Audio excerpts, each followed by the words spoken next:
सबका बहुत-बहुत स्वागत है। आप लोग कैसे हैं? आशा है आप लोग बहुत ही अच्छे होंगे। तो चलिए फ्रेंड्स, आज हम लोग देखने वाले हैं अरिहंत एनसीईआरटी ज्योग्राफी में, ठीक है? अरिहंत एनसीईआरटी ज्योग्राफी में जो हम लोग विश्व का भूगोल देखने वाले हैं। विश्व के भूगोल में जो हम लोग देखने वाले हैं, अध्याय 3 को देखने वाले हैं। अध्याय 3 जो है आपका पृथ्वी की जानकारी है। क्या है? पृथ्वी की जानकारी।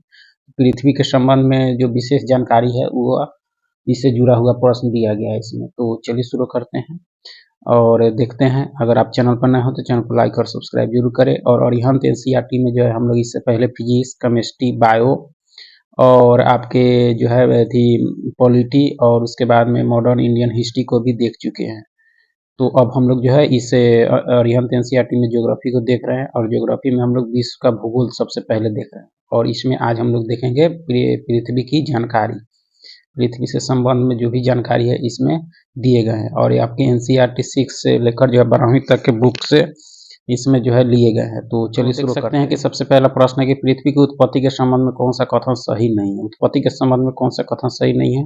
तो पृथ्वी की उत्पत्ति के संबंध में एक जो प्रारंभिक मत जर्मन दार्शनिक इमैनुअल कांट ने दिया, यह कथन सही है। चेम्बरलेन तथा जो है मोल्टन ने पृथ्वी की उत्पत्ति के संबंध में जो है निहारिका परिकल्पना को जो है प्रस्तुत किया, यह कथन आपका सही नहीं है। दूसरा कथन सही नहीं है, देख सकते हैं दूसरा कथन सही नहीं है क्योंकि पृथ्वी के उत्पत्ति के संबंध में जो है लाप्लास ने जो है निहारिका परिकल्पना यानी लाप्लास ने जो है निहारिका परिकल्पना को प्रस्तुत किया, जबकि इस संबंध में जो है चेम्बरलेन तथा जो है मोल्टन ने वर्ष जो है 1900 में बताया कि ब्रह्मांड में एक अन्य जो है भ्रमणशील तारा सूर्य के निकट से गुजरा आपका, ठीक है। तो इस तरह से देखा जाए तो दूसरा कथन क्या है आपका सही नहीं है। तीसरा कहता है कि सर हेरोल्ड जेफरी के अनुसार पृथ्वी की उत्पत्ति धीमी गति से जो है घूमते हुए पदार्थों के बादल से हुई है, यह कथन सही है। तो देखा जाए तो दूसरा कथन आपका सही नहीं है आपका, ठीक है। इसके परिणाम स्वरूप जो यानी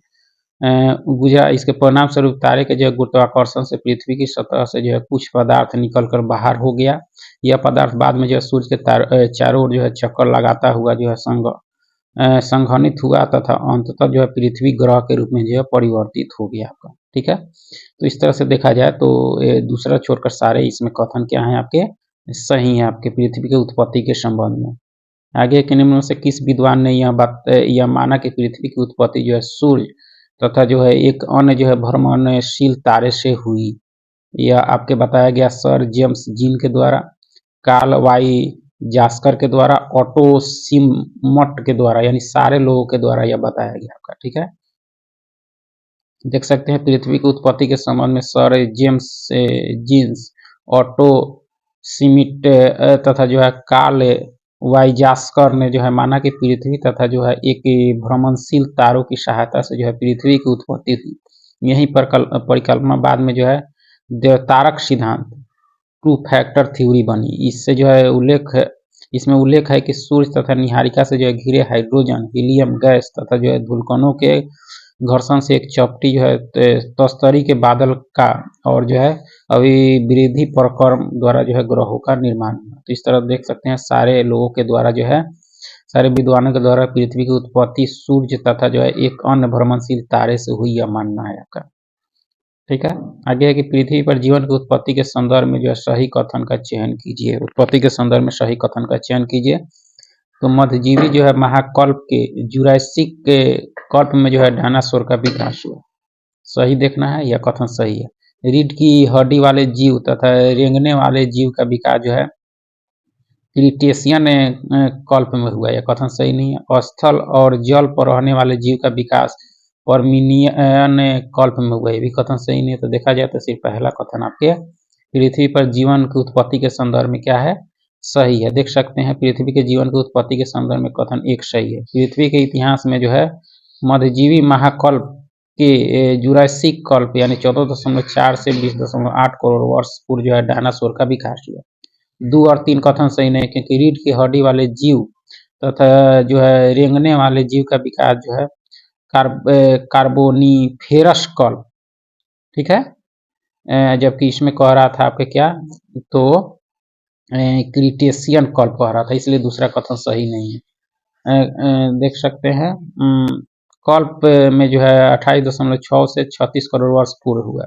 वहीं स्थल और जल पर रहने वाले जीवों का विकास जो है आज से 36 से जो है 40.8 करोड़ वर्ष पूर्व जो है डिवोनियन कल्प में हुआ।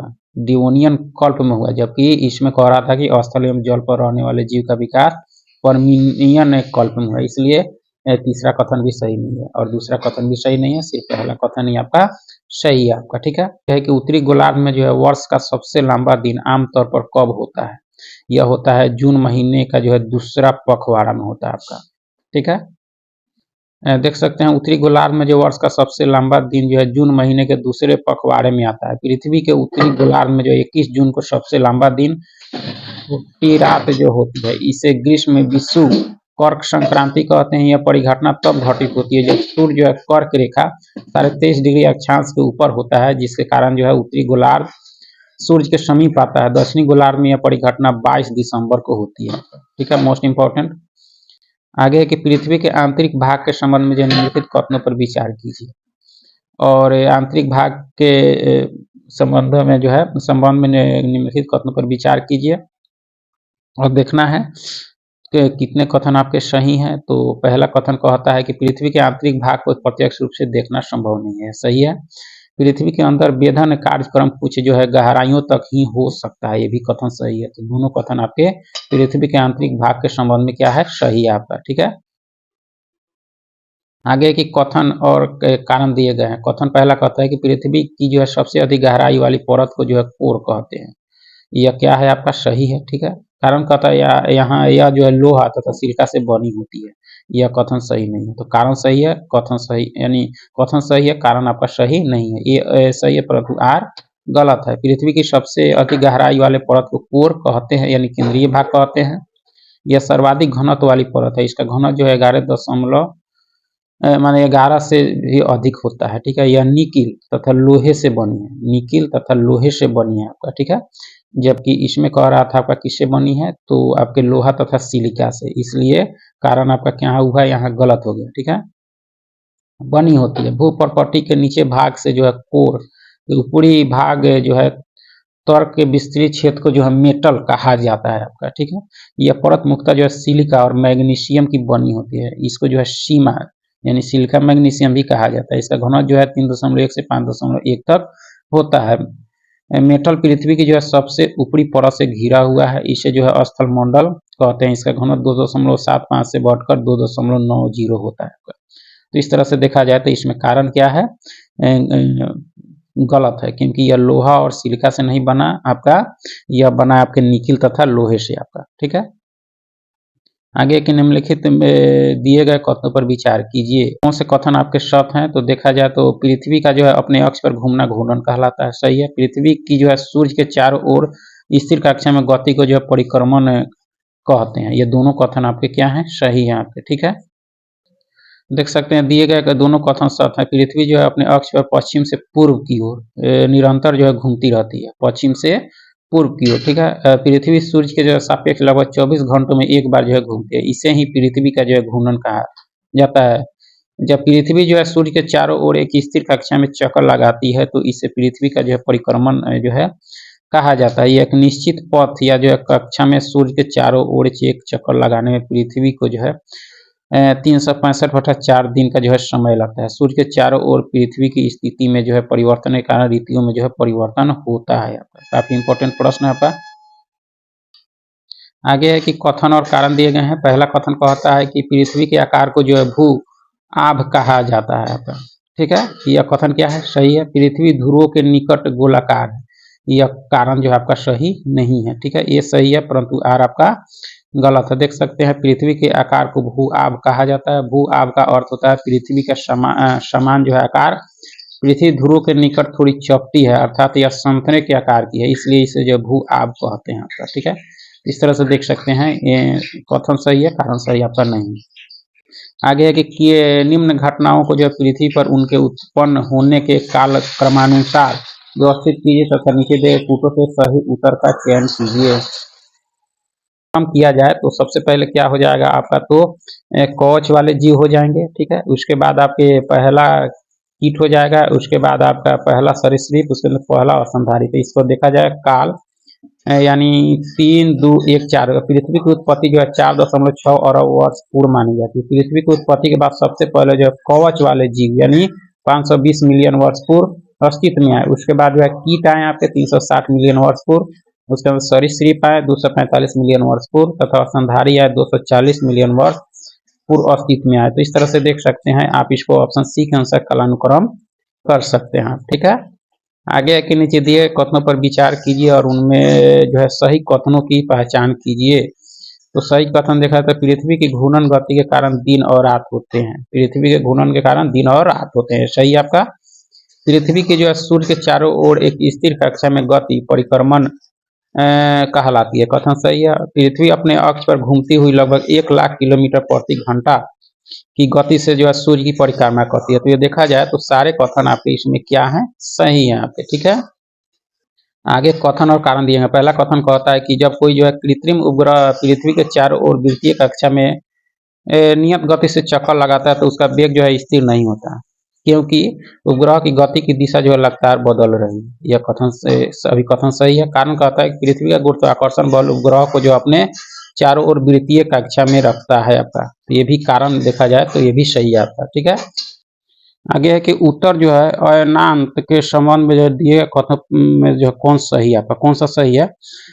तो उत्तर अयनांत के समय जो है सूर्य की किरणें कर्क रेखा पर जो है लंबवत होती है, यह कथन सही है। विषुवत के जो है उत्तरी भाग में ठंड का मौसम होता है, यह कथन आपका सही नहीं है आपके। ठीक है, देख सकते हैं उत्तरी जो है अयनांत के संबंध में जो है कथन एक सही है। उत्तरी जो है अयनांत यानी 21 जून के समय जो है सूर्य की किरणों का जो है 12 भाग उत्तरी गोलार्ध को जो है प्राप्त होता है, क्योंकि इस समय जो है सूर्य की किरणें कर्क रेखा पर जो है लंबवत पड़ती है। फलतः 21 जून से जो है इन क्षेत्रों में जो है सबसे लंबा दिन तथा सबसे छोटी रातें होती हैं आपका। ठीक है, कथन दो सही नहीं, क्योंकि उत्तरी जो है अयनांत के समय जो है विषुवत के उत्तरी भाग में जो है गर्मी का मौसम होता है आपका। ठीक है, तो इस तरह देखा जाए तो पहला कथन सही है, दूसरा कथन सही नहीं।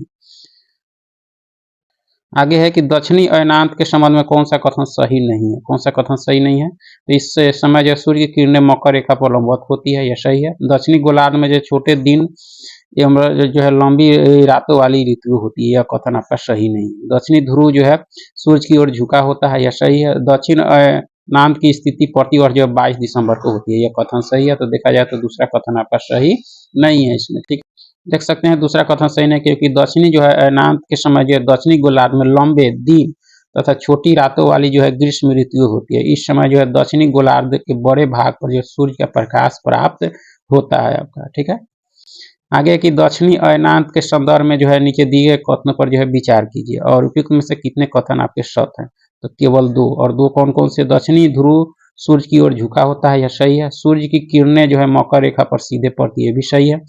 दक्षिणी गोलार्ध पर जो है छोटे दिन तथा लंबी रातों वाली ऋतुएं होती हैं, यह कथन आपका सही नहीं है। देख सकते हैं के संबंध में पहला और दूसरा कथन सही है। 22 दिसंबर को दक्षिणी ध्रुव को जो है सूर्य की ओर झुके होने के कारण जो है मकर रेखा पर सूर्य की किरणें जो है सीधी पड़ती है। मकर रेखा पर सूर्य की किरणें जो है लंबवत पड़ने के कारण दक्षिणी गोलार्ध का जो है बहुत बड़ा भाग प्रकाशित होता है। 3 सत्य नहीं है, क्योंकि दक्षिणी गोलार्ध में जो है लंबे दिन तथा छोटी रातों वाली जो है ग्रीष्म ऋतुएं होती है। पृथ्वी की इस अवस्था को जो है दक्षिणी अयनांत कहा जाता है आपका। ठीक है, तो इस तरह से देखा जाए तो तीसरा कथन क्या है आपका, सही नहीं है आपका। ठीक है, आगे है कि विश्व के संदर्भ में दिए गए कथनों में से कौन से कथन आपके सही हैं, कौन से कथन सही हैं। तो इस अवस्था में जो सूर्य की किरणें विषुवत वृत्त पर सीधे पड़ती है, सही है।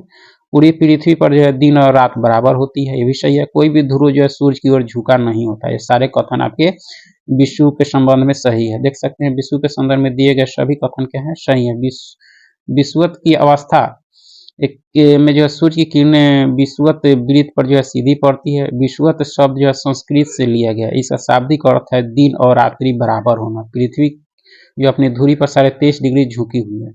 वर्ष में एक बार जो है पृथ्वी सूर्य की ओर जो है झुकी रहती है तथा एक बार जो है सूर्य से जो है पृथ्वी से जो है दूसरी ओर जो है झुकी होती है। वर्ष में 2 बार ऐसी जो है स्थिति तब आती है जब पृथ्वी का झुकाव न सूर्य की ओर होता है और न ही जो है दूसरी ओर, अर्थात यह जो है बीच में होता है। इसी स्थिति को जो है विषुवत या इक्विनॉक्स से कहा जाता है। 21 मार्च और 23 दिसंबर को यह स्थिति बनती है। इस अवस्था को जो है कोई भी ध्रुव सूर्य की ओर झुका नहीं होता है। वही होता है आपका क्या, तो विषुव आपका, ठीक है। ये कि विषुव के संबंध में जो दिए कथनों पर विचार कीजिए और उपयुक्त में से कौन से कथन आपके सही हैं। कौन से कथन सही है, तो इस स्थिति में पृथ्वी पर दिन और रात बराबर होते हैं, ये सही है। इस अवस्था में सूर्य की किरणें जो है विषुवत वृत्त पर लंबवत होती है, भी कथन सही है। इसमें ध्रुव का झुकाव सूर्य की ओर होता है, यह कथन आपका सही नहीं है, ठीक है। तीसरा कथन सही नहीं, क्योंकि विषुव के समय जो ध्रुव का झुकाव सूर्य की ओर नहीं होता। फलतः 23 सितंबर को जो उत्तरी गोलार्ध में जो शरद ऋतु, जबकि दक्षिणी गोलार्ध में बसंत ऋतु होती है। वहीं जो 21 मार्च को उत्तरी गोलार्ध में बसंत ऋतु तथा दक्षिणी गोलार्ध में शरद ऋतु होती है आपका, ठीक है। आगे है कि निम्न कथनों पर विचार कीजिए और उपयुक्त में से कौन से कथन आपके सही हैं। कौन से कथन सही है, तो विषुवत वृत्त से जो है ध्रुवों तक खींचे गए समानांतर वृत्तों को जो है अक्षांश वृत्त कहा जाता है, यह सही है। गोलोक की सभी अक्षांश रेखाओं का आकार जो है एक समान होती है, यह कथन आपका सही नहीं है। देख सकते हैं पहला कथन सही है। वृत्त से जो है ध्रुवों तक खींची गई रेखा को जो है समानांतर वृत्तों का जो है अक्षांश कहते हैं, जो विषुवत वृत्त से जो है या उत्तर या दक्षिण की जो है कोणीय दूरी की माप होती है। इसे जो है विषुवत वृत्त से ध्रुवों की और अंशों में जो है मापा जाता है। विषुवत वृत्त सबसे बड़ा अक्षांश होता है, जिसका मान जो है 0 डिग्री अक्षांश होता है। कथन 2 सही नहीं, क्योंकि गोलोक की जो है सभी अक्षांश रेखाओं का आकार जो है एक समान नहीं होता। विषुवत वृत्त से ध्रुव पर जाने पर जो है इनका आकार घटता जाता है, जो ध्रुव पर जो है एक बिंदु के समान हो जाता है। दो अक्षांशों के बीच की दूरी जो है 111.13 किलोमीटर पाई जाती है। तो देख सकते हैं इसमें पहला कथन क्या है, सही है। दूसरा कथन आपका सही नहीं, एक समान नहीं होती है, अभी एक समान नहीं होती है। आगे है कि सूची 1 को सूची 2 के साथ मिलाना है। तो कर्क रेखा जो हो जाएगा आपका, कर्क रेखा का साथ आपका 23.5 डिग्री उत्तर, ठीक है। और उसके बाद में मकर रेखा जो हो जाएगा आपके 23.5 डिग्री दक्षिण, आर्कटिक वृत्त जो हो जाएंगे आपके 66.5 डिग्री उत्तर, और दक्षिण ध्रुव वृत्त हो जाएंगे 66.5 डिग्री दक्षिण आपका। इस तरह से ऑप्शन ए के अनुसार इसका मिलान कर सकते हैं, ठीक है। आगे के निम्न कथनों पर जो है विचार कीजिए तथा इनमें जो है सब कथनों की पहचान कीजिए। तो कर्क और मकर रेखा के बीच का क्षेत्र जो है उष्ण कटिबंध कहलाता है, यह कथन सही है, ठीक है। पहला कथन सही है। शीत कटिबंध केवल यह उत्तरी गोलार्ध में पाए जाते हैं, यह कथन आपका सही नहीं है। दक्षिणी ध्रुव तथा वृत्त तथा दक्षिणी ध्रुव के बीच का क्षेत्र जो है शीतोष्ण कटिबंध कहलाता है, ये भी कथन आपका सही नहीं है। देख सकते हैं कथन एक सत्य है। कर्क और मकर रेखा के बीच के क्षेत्र को उष्ण कटिबंध अथवा जो है ताप कटिबंध कहा जाता है। इस क्षेत्र में जो है वो वर्ष में 2 बार जो है सूर्य की किरणें लंबवत पड़ती है, जिस कारण इसे जो है सबसे गर्म क्षेत्र माना जाता है। बी और सी असत्य है, क्योंकि शीत कटिबंध जो है दोनों गोलार्धों में पाए जाते हैं, ठीक है। जबकि इसमें कह रहा है सिर्फ उत्तरी गोलार्ध में पाए जाते हैं, इसलिए दूसरा कथन आपका सही नहीं है, ठीक है। उत्तरी गोलार्ध में जो है उत्तरी गोलार्ध में जो उत्तरी ध्रुव तथा जो है उत्तरी ध्रुव वृत्त के बीच जो है शीत कटिबंध पाए जाते हैं। वहां दक्षिणी ध्रुव तथा जो है दक्षिणी ध्रुव वृत्त के बीच शीत कटिबंध की जो है स्थिति होती है आपका, ठीक है। तो इस तरह से देखा जाए तो तीसरा कथन भी आपका क्या है, सही नहीं है आपका, ठीक है। आगे के निम्न से कौन सा कथन असत्य है। कौन से कथन आपके असत्य हैं, तो 180 डिग्री मामयोत्तर तथा प्रमुख मामयोत्तर मिलकर पृथ्वी को जो है उत्तरी तथा जो है दक्षिणी गोलार्ध में विभक्त करते हैं, यह कथन क्या है आपका, सही नहीं है आपका, ठीक है। दूसरा कथन 0 डिग्री देशांतर रेखा को जो अंतर्राष्ट्रीय तिथि रेखा कहते हैं, ये भी कथन आपका सही नहीं है। ए और बी असत्य है, क्योंकि 180 डिग्री मामयोत्तर तथा प्रमुख मामयोत्तर मिलकर पृथ्वी को जो है 2 समान भाग यानी पूर्वी गोलार्ध तथा पश्चिमी गोलार्ध में जो है विभक्त करते हैं, ठीक है। जबकि यहाँ कह रहा है उत्तरी और दक्षिणी गोलार्ध में विभक्त, इसलिए पहला कथन सही नहीं। 0 डिग्री देशांतर रेखा को जो अंतर्राष्ट्रीय तिथि रेखा कहा जाता है, ये भी कथन सही नहीं है। इसलिए किसी स्थान को जो है देशांतरीय स्थिति के संदर्भ में पूर्व तथा पश्चिम लिखा जाता है आपका, ठीक है। 180 डिग्री देशांतर रेखा को जो अंतर्राष्ट्रीय तिथि रेखा कहा जाता है, 180 डिग्री देशांतर रेखा को, जबकि इसमें कह रहा है 0 डिग्री देशांतर रेखा, इसलिए दूसरा कथन भी सही नहीं है। 180 डिग्री पूर्व तथा 180 डिग्री पश्चिम मामयोत्तर एक ही रेखा पर जो है अवस्थित है, यह कथन क्या है आपका, सही है, ठीक है। आगे के निम्न से कौन सा कथन आपके सही है। कौन से कथन आपके सही हैं, तो पृथ्वी को अपने अक्ष पर जो है 1 डिग्री घूमने में 4 मिनट का समय लगता है, ये सही है। पृथ्वी की घूर्णन गति 15 डिग्री देशांतर प्रति घंटा जो है पाई जाती है, ये भी कथन सही है। 0 डिग्री देशांतर रेखा को जो है प्रधान मध्याह्न रेखा के नाम से भी जानते हैं। ये सारे कथन आपके क्या हैं, सही हैं आपके, ठीक है। आगे है कि कथन और कारण दिए गए हैं। कथन पहला कहता है कि ग्रीनविच से जो है पूर्व के स्थानों का समय जो है ग्रीनविच समय से आगे होता है और पश्चिम के स्थानों का समय पीछे होता है, यह सही है। कारण है कि तिथि निर्धारण रेखा जो है 180 देशांतर पर स्थित है, तो दोनों सही है और कारण जो है एक ही सही व्याख्या भी करता है आपका, ठीक है। यानी यहाँ देख सकते हैं ये और आर दोनों सही है, आर जो है एक ही सही व्याख्या भी करता है। ग्रीनविच यानी ब्रिटेन से गुजरने वाले 0 डिग्री देशांतर या मध्य देशांतर को जो है ग्रीनविच देशांतर के नाम से जाना जाता है। इसके पूर्व के स्थानों का समय जो है ग्रीनविच समय से आगे तथा पश्चिम के स्थानों का समय जो है पीछे होता है। तिथि निर्धारण रेखा जो अंतर्राष्ट्रीय तिथि रेखा 180 डिग्री देशांतर पर स्थित है, जो ग्रीनविच से 12 घंटे के अंतर पर है आपका, ठीक है। इनमें से कौन सा कथन जो है स्थानीय समय के संबंध में सही है, कौन सा कथन सही है? तो स्थानीय समय का गणना जो है सूर्य की छाया से की जाती है, सही है आपका, पहला कथन सही है, ठीक है। एक ही देशांतर पर जो अवस्थित स्थानों का स्थानीय समय अलग अलग होता है, यह कथन आपका सही नहीं है। स्थानीय समय के संबंध में जो है कथन एक सही है। स्थानीय समय की गणना सूर्य की छाया से की जाती है। यह छाया जो है दोपहर में सबसे छोटी तथा जो है सूर्यास्त और सूर्योदय के समय जो है सबसे लंबी होती है। यह मध्याह्न सूर्य की सहायता से निश्चित किया गया जो है समय होता है। दो सही नहीं है, क्योंकि प्रत्येक स्थान का स्थानीय समय जो अलग अलग होता है, किंतु एक ही देशांतर पर स्थित स्थानों का स्थानीय समय जो है एक ही होता है और सूर्योदय सूर्यास्त और मध्याह्न एक ही समय होता है आपका, ठीक है। तो इसका कह रहा है कि इसमें जो है अलग अलग होता है, जबकि यहाँ होना चाहिए आपका स्थानीय समय जो है एक ही होता है, इसलिए दूसरा कथन क्या है आपका यहाँ सही नहीं है आपका, ठीक है। आगे है कि दिए गए कथनों पर जो है विचार कीजिए, इनमें जो है असत कथनों की जो है पहचान कीजिए। असत कथन कौन से हैं आपके? तो पहला कहता है कि देश की जो है केंद्रीय देशांतर रेखा के स्थानीय समय को जो मानक समय माना जाता है, सही है। भारत का जो मानक समय ग्रीनविच के मानक समय से 4 घंटा 30 मिनट पीछे है, यह कथन आपका सही नहीं है। तीसरा है ग्रीनविच से जो है 30 डिग्री पूर्व में अवस्थित स्थान का मानक और ग्रीनविच के समय से 1.30 घंटे का अंतर पाया जाता है, ये भी कथन आपका सही नहीं है, ठीक है। देख सकते हैं कि दूसरा और तीसरा कथन असत है, क्योंकि भारत का मानक समय जो 82.5 डिग्री जो है पूर्वी देशांतर जो उत्तर प्रदेश के मिर्जापुर से जो होकर गुजरता है, यह ग्रीनविच के मानक समय से 5.5 घंटा आगे है आपका, ठीक है, 5.5 घंटा आगे है, जबकि इसमें कह रहा है आपका कि 4.5 घंटा जो है पीछे है, इसलिए दूसरा कथन क्या है आपका यहाँ सही नहीं है आपका, ठीक है। आगे है भारत के जो है गुजरात के द्वारका तथा असम के जो है डिब्रूगढ़ के स्थानीय समय में जो लगभग 1 घंटा 45 मिनट का जो है अंतर पाया जाता है। ग्रीनविच से जो है 30 डिग्री पूर्व में अवस्थित स्थान का मानक समय जो है 30 गुना 4 यानी मिनट यानी 120 मिनट या 2 घंटे आगे होता है, अर्थात दिए गए स्थान तथा ग्रीनविच के मानक समय के बीच जो है 2 घंटे का अंतर होता है आपका, ठीक है, जबकि इसमें कह रहा है आपके 1.5 घंटे का अंतर होता है, इसलिए देखा सही नहीं है, ठीक है। इस तरह से देखा जाए तो पहला सही है और आपका दूसरा और तीसरा कथन क्या है आपका सही नहीं है आपका, ठीक।